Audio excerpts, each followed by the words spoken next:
Rip Van Winkle. Written by Washington Irving. Narrated by Thomas Padget.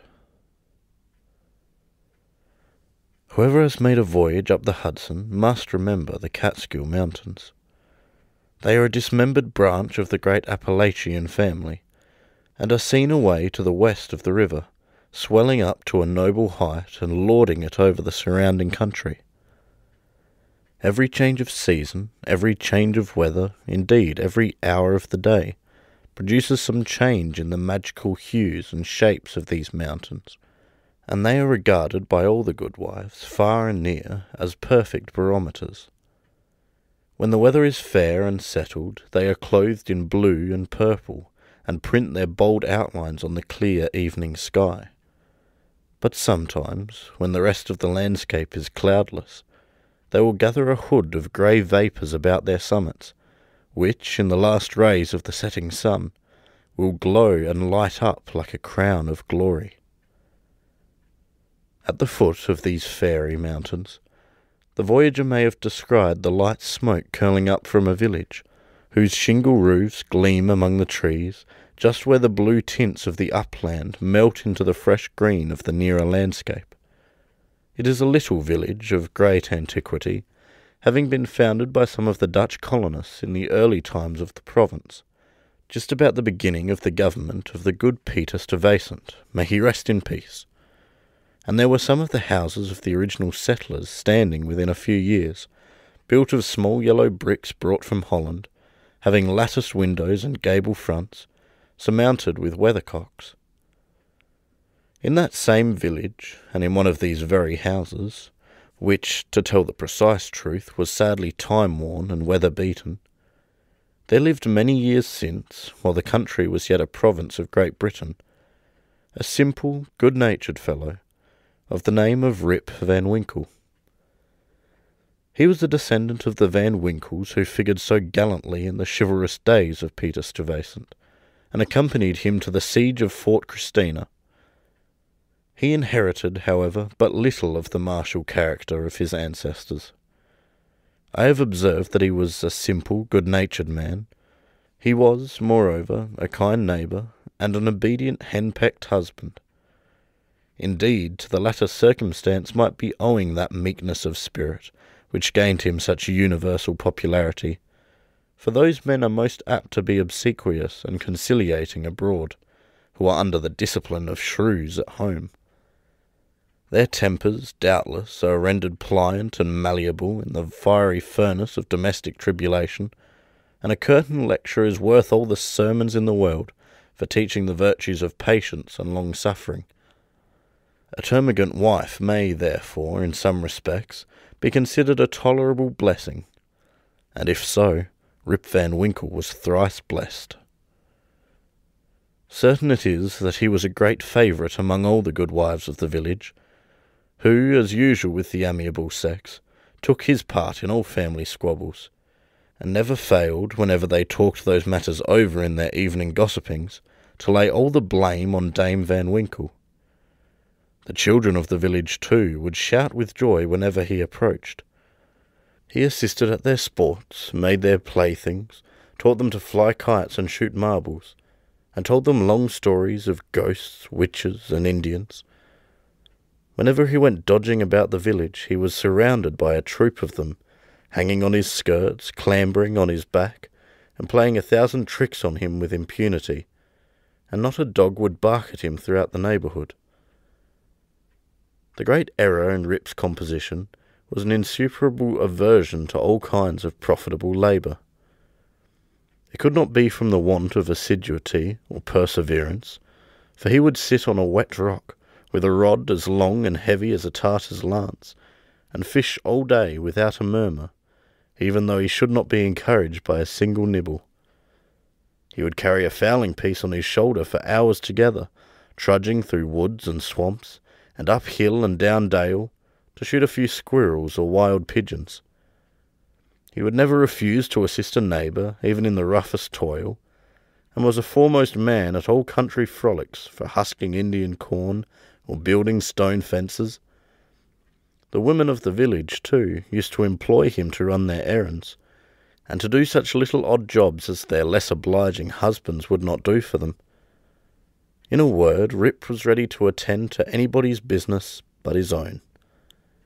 But as to doing family duty and keeping his farm in order, he found it impossible. In fact, he declared it was of no use to work on his farm.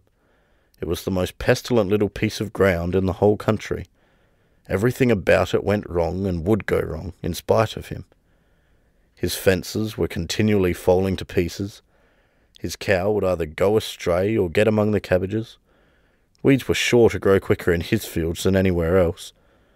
The rain always made a point of setting in just as he had some outdoor work to do, so that though his patrimonial estate had dwindled away under his management, acre by acre, until there was little more left than a mere patch of Indian corn and potatoes, yet it was the worst conditioned farm in the neighbourhood. His children, too, were as ragged and wild as if they belonged to nobody. His son Rip, an urchin begotten in his own likeness, promised to inherit the habits with the old clothes of his father. He was generally seen trooping like a colt at his mother's heels, equipped in a pair of his father's cast-off galligaskins, which he had much ado to hold up with one hand, as a fine lady does her train in bad weather. Rip Van Winkle, however, was one of those happy mortals of foolish, well-oiled dispositions, who take the world easy, eat white bread or brown, whichever can be got with least thought or trouble, and would rather starve on a penny than work for a pound. If left to himself, he would have whistled life away in perfect contentment, but his wife kept continually dinning in his ears about his idleness, his carelessness, and the ruin he was bringing on the family. Morning, noon, and night her tongue was incessantly going, and everything he said or did was sure to produce a torrent of household eloquence. Rip had but one way of replying to all lectures of the kind, and that, by frequent use, had grown into a habit. He shrugged his shoulders, shook his head, cast up his eyes, but said nothing. This, however, always provoked a fresh volley from his wife, so that he was fain to draw off his forces and take to the outside of the house, the only side which, in truth, belongs to a hen-pecked husband. Rip's sole domestic adherent was his dog Wolf, who was as much henpecked as his master, for Dame Van Winkle regarded them as companions in idleness, and even looked upon Wolf with an evil eye, as the cause of his master's going so often astray. True it is, in all points of spirit befitting an honourable dog, he was as courageous an animal as ever scoured the woods. What courage can withstand the ever-during and all-besetting terrors of a woman's tongue? The moment Wolf entered the house, his crest fell, his tail drooped to the ground or curled between his legs. He sneaked about with a gallows air, casting many a sidelong glance at Dame Van Winkle, and at the least flourish of a broomstick or ladle, he would fly to the door with yelping precipitation. Times grew worse and worse with Rip Van Winkle, as years of matrimony rolled on. A tart temper never mellows with age, and a sharp tongue is the only edged tool that grows keener with constant use. For a long while he used to console himself, when driven from home, by frequenting a kind of perpetual club of the sages, philosophers, and other idle personages of the village, which held its sessions on a bench before a small inn, designated by a rubicund portrait of His Majesty George III. Here they used to sit in the shade through a long, lazy summer's day, talking listlessly over village gossip, or telling endless sleepy stories about nothing. But it would have been worth any statesman's money to have heard the profound discussions that sometimes took place, when by chance an old newspaper fell into their hands from some passing traveller. How solemnly they would listen to the contents, as drawled out by Derrick Van Bummel, the schoolmaster, a dapper, learned little man, who was not to be daunted by the most gigantic word in the dictionary, and how sagely they would deliberate upon public events some months after they had taken place. The opinions of this junto were completely controlled by Nicholas Vedder, a patriarch of the village and landlord of the inn, at the door of which he took his seat from morning till night, just moving sufficiently to avoid the sun and keep in the shade of a large tree, so that the neighbours could tell the hour by his movements as accurately as by a sundial. It is true he was rarely heard to speak, but smoked his pipe incessantly. His adherents, however, for every great man has his adherents, perfectly understood him and knew how to gather his opinions. When anything that was read or related displeased him, he was observed to smoke his pipe vehemently and to send forth short, frequent, and angry puffs. But when pleased, he would inhale the smoke slowly and tranquilly, and emit it in light and placid clouds, and sometimes, taking the pipe from his mouth, and letting the fragrant vapour curl about his nose, would gravely nod his head in token of perfect approbation. From even this stronghold the unlucky Rip was at length routed by his termagant wife, who would suddenly break in upon the tranquillity of the assemblage, and call the members all to naught.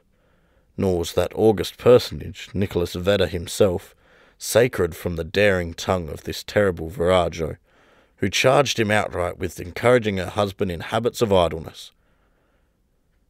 Poor Rip was at last reduced almost to despair, and his only alternative, to escape from the labour of the farm and the clamour of his wife, was to take gun in hand and stroll away into the woods.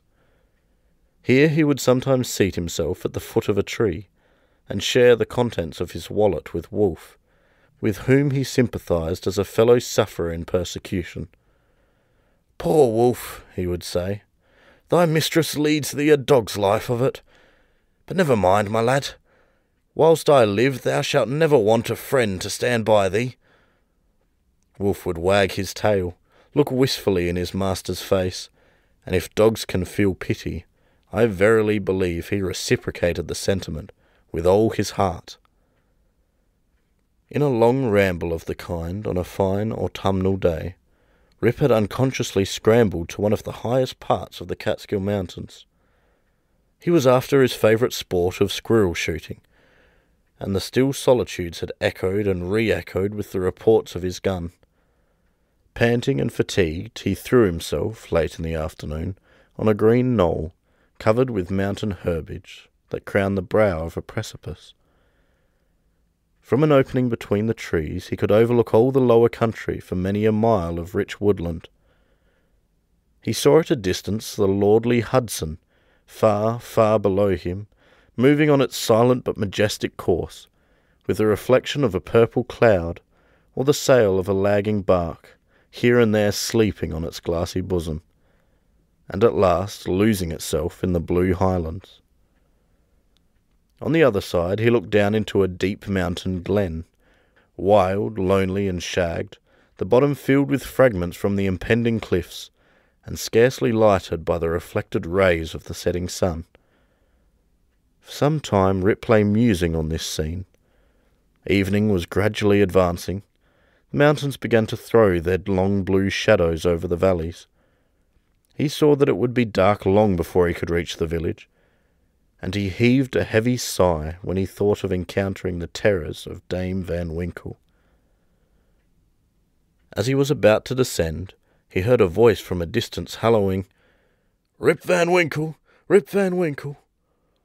He looked round, but could see nothing but a crow winging its solitary flight across the mountain.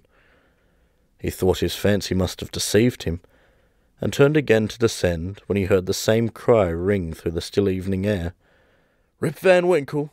Rip Van Winkle!"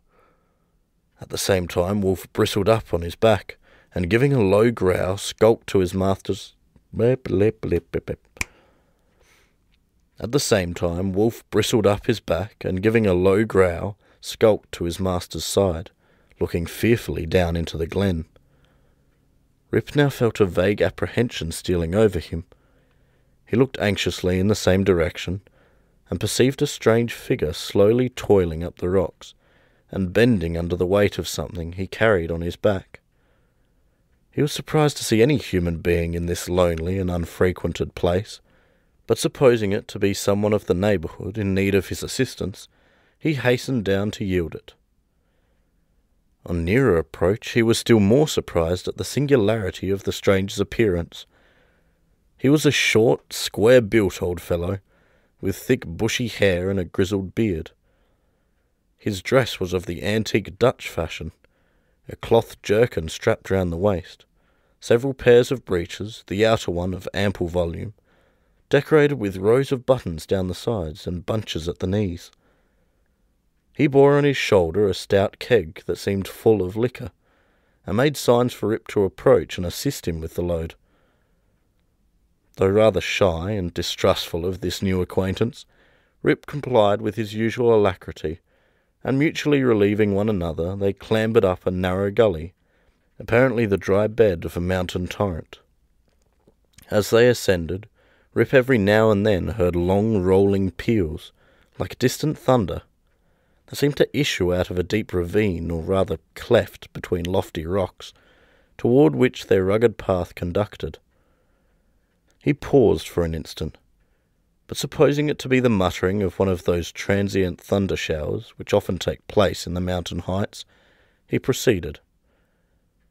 Passing through the ravine, they came to a hollow, like a small amphitheatre, surrounded by perpendicular precipices, over the brinks of which impending trees shot their branches, so that you only caught glimpses of the azure sky and the bright evening cloud. During the whole time, Rip and his companion had laboured on in silence, for though the former marvelled greatly what could be the object of carrying a keg of liquor up this wild mountain, yet there was something strange and incomprehensible about the unknown that inspired awe and checked familiarity. On entering the amphitheatre, new objects of wonder presented themselves. On a level spot in the centre was a company of odd-looking personages playing at ninepins. They were dressed in quaint, outlandish fashion. Some wore short doublets, others jerkins with long knives in their belts, and most of them had enormous breeches, of similar style with that of the guides. Their visages, too, were peculiar. One had a large head, broad face, and small, piggish eyes. The face of another seemed to consist entirely of nose, and was surmounted by a white sugar-loaf hat, set off with a little red cock's tail. They all had beards of various shapes and colours. There was one who seemed to be the commander. He was a stout old gentleman, with a weather-beaten countenance. He wore a lace doublet, broad belt and hanger, high-crowned hat and feather, red stockings and high-heeled shoes with roses in them. The whole group reminded Rip of the figures in an old Flemish painting in the parlour of Dominie van Schaik, the village parson, and which had been brought over from Holland at the time of the settlement. What seemed particularly odd to Rip was that though these folks were evidently amusing themselves, yet they maintained the gravest face, the most mysterious silence, and were, withal, the most melancholy party of pleasure he had ever witnessed. Nothing interrupted the stillness of the scene but the noise of the bowls, which, whenever they were rolled, echoed along the mountains like rumbling peals of thunder. As Rip and his companion approached them, they suddenly desisted from their play, and stared at him with such fixed, statue-like gaze, and such strange, uncouth, lack-lustre countenances, that his heart turned within him, and his knees smote together.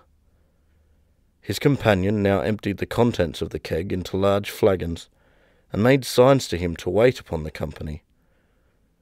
He obeyed with fear and trembling. They quaffed the liquor in profound silence, and then returned to their game. By degrees, Rip's awe and apprehension subsided. He even ventured, when no eye was fixed upon him, to taste the beverage, which he found had much of the flavour of excellent Hollands. He was naturally a thirsty soul, and was soon tempted to repeat the draught. One taste provoked another, and he reiterated his visits to the flagon so often that at length his senses were overpowered. His eyes swam in his head gradually declined, and he fell into a deep sleep. On waking, he found himself on the green knoll whence he had first seen the old man of the glen. He rubbed his eyes. It was a bright, sunny morning. The birds were hopping and twittering among the bushes, and the eagle was wheeling aloft and breasting the pure mountain breeze. "Surely," thought Rip, "I have not slept here all night." He recalled the occurrences before he fell asleep. The strange man with a keg of liquor, the mountain ravine, the wild retreat among the rocks, the woebegone party at Ninepins, the flagon. "Oh, that flagon, that wicked flagon," thought Rip. "What excuse shall I make to Dame Van Winkle?" He looked round for his gun, but in place of the clean, well-oiled fowling-piece, he found an old firelock lying by him, the barrel encrusted with rust, the lock falling off it, and the stock worm-eaten. He now suspected that the grave roisterers of the mountain had put a trick upon him, and having dosed him with liquor, had robbed him of his gun. Wolf, too, had disappeared, but he might have strayed away after a squirrel or partridge. He whistled after him and shouted his name, but all in vain. The echoes repeated his whistle and shout, but no dog was to be seen. He determined to revisit the scene of the last evening's gamble, and if he met with any of the party, to demand his dog and gun. As he rose to walk, he found himself stiff in the joints, and wanting in his usual activity. "These mountain beds do not agree with me," thought Rip, "and if this frolic should lay me up with a fit of the rheumatism, I shall have a blessed time with Dame Van Winkle." With some difficulty he got down into the glen. He found the gully up which he and his companion had ascended the preceding evening, but to his astonishment a mountain stream was now foaming down it, leaping from rock to rock and filling the glen with babbling murmurs. He, however, made shift to scramble up its sides, working his toilsome way through thickets of birch, sassafras, and witch hazel, and sometimes tripped up or entangled by the wild grapevines that twisted their coils or tendrils from tree to tree, and spread a kind of network in his path. At length he reached to where the ravine had opened through the cliffs to the amphitheatre, but no traces of such opening remained. The rocks presented a high, impenetrable wall, over which the torrent came tumbling in a sheet of feathery foam, and fell into a broad, deep basin, black from the shadows of the surrounding forest. Here, then, poor Rip was brought to a stand. He again called and whistled after his dog. He was only answered by the cawing of a flock of idle crows, sporting high in the air about a dry tree that overhung a sunny precipice, and who, secure in their elevation, seemed to look down and scoff at the poor man's perplexities. What was to be done? The morning was passing away, and Rip felt famished for want of his breakfast. He grieved to give up his dog and gun. He dreaded to meet his wife, but it would not do to starve among the mountains. He shook his head, shouldered the rusty firelock, and, with a heart full of trouble and anxiety, turned his steps homeward. As he approached the village, he met a number of people, but none whom he knew, which somewhat surprised him, for he had thought himself acquainted with everyone in the country round. Their dress, too, was of a different fashion from that to which he was accustomed. They all stared at him with equal marks of surprise, and whenever they cast their eyes upon him, invariably stroked their chins. The constant recurrence of this gesture induced Rip involuntarily to do the same, when, to his astonishment, he found his beard had grown a foot long. He had now entered the skirts of the village. A troop of strange children ran at his heels, hooting after him, and pointing at his grey beard. The dogs, too, not one of which he recognized for an old acquaintance, barked at him as he passed. The very village was altered. It was larger and more populous. There were rows of houses which he had never seen before, and those which had been his familiar haunts had disappeared. Strange names were over the doors, strange faces at the windows. Everything was strange. His mind now misgave him. He began to doubt whether both he and the world around him were not bewitched. Surely this was not his native village, which he had left but a day before. There stood the Catskill Mountains, there ran the silver Hudson at the distance. There was every hill and dale precisely as it had always been. Rip was sorely perplexed. "That flagon last night," thought he, "has addled my poor head sadly." It was with some difficulty that he found the way to his own house, which he approached with silent awe, expecting every moment to hear the shrill voice of Dame Van Winkle. He found the house gone to decay, the roof fallen in, the windows shattered, and the doors off the hinges. A half-starved dog that looked like Wolf was skulking about it. Rip called him by name, but the cur snarled, showed his teeth, and passed on. This was an unkind cut indeed. "My very dog," sighed poor Rip, "has forgotten me." He entered the house, which, to tell the truth, Dame Van Winkle had always kept in neat order. It was empty, forlorn, and apparently abandoned. This desolateness overcame all his connubial fears. He called loudly for his wife and children. The lonely chambers rang for a moment with his voice, and then all again was silent. He now hurried forth and hastened to his old resort, the village inn. But it, too, was gone. A large rickety wooden building stood in its place, with great gaping windows, some of them broken and mended with old hats and petticoats, and over the door was painted, "The Union Hotel by Jonathan Doolittle." Instead of the great tree that used to shelter the quiet little Dutch inn of yore, there now was reared a tall, naked pole, with something at the top that looked like a red nightcap, and from it was fluttering a flag, on which was a singular assemblage of stars and stripes. All this was strange and incomprehensible. He recognized on the sign, however, the ruby face of King George, under which he had smoked so many a peaceful pipe. But even this was singularly metamorphosed. The red coat was changed for one of blue and buff. A sword was held in the hand instead of a sceptre. The head was decorated with a cocked hat, and underneath was painted in large characters, "General Washington." There was, as usual, a crowd of folk about the door, but none that Rip recollected. The very character of the people seemed changed. There was a busy, bustling, disputatious tone about it, instead of the accustomed phlegm and drowsy tranquillity. He looked in vain for the sage Nicholas Vedder, with his broad face, double chin, and fair long pipe, uttering clouds of tobacco smoke instead of idle speeches, or Van Bummel, the schoolmaster, doling forth the contents of an ancient newspaper. In place of these, a lean, bilious-looking fellow, with his pockets full of handbills, was haranguing vehemently about the rights of citizens, elections, members of Congress, liberty, Bunker's Hill, heroes of 76, and other words which were a perfect Babylonish jargon to the bewildered Van Winkle. The appearance of Rip, with his long grizzled beard, his rusty fowling-piece, his uncouth dress, and an army of women and children at his heels, soon attracted the attention of the tavern politicians. They crowded round him, eyeing him from head to toe with great curiosity.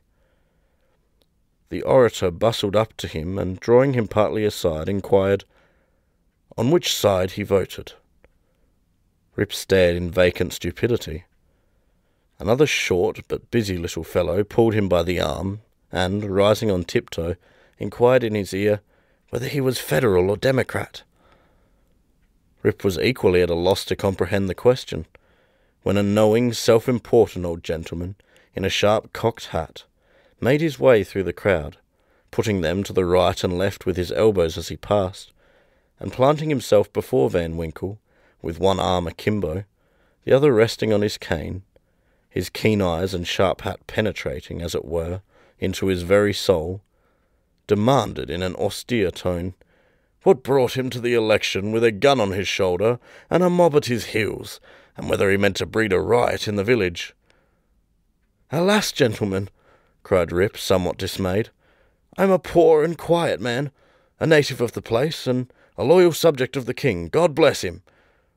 Here a general shout burst forth from the bystanders. "A Tory! A Tory! A spy! A refugee! Hustle him! Away with him!" It was with great difficulty that the self-important man in the cocked hat restored order, and, having assumed a tenfold austerity of brow, demanded again of the unknown culprit what he came there for, and whom he was seeking.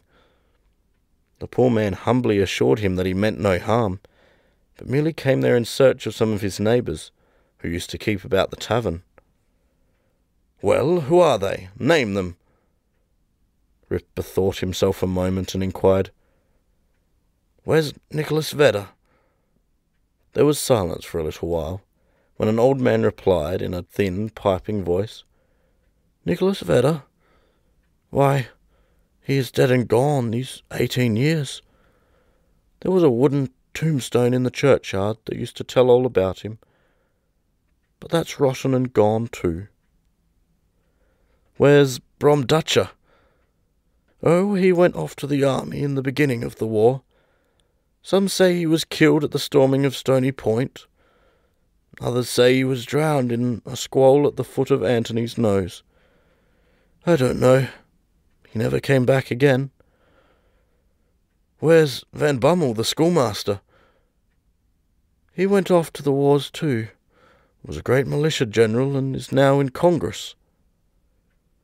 Rip's heart died away at hearing of these sad changes in his home and friends, and finding himself thus alone in the world.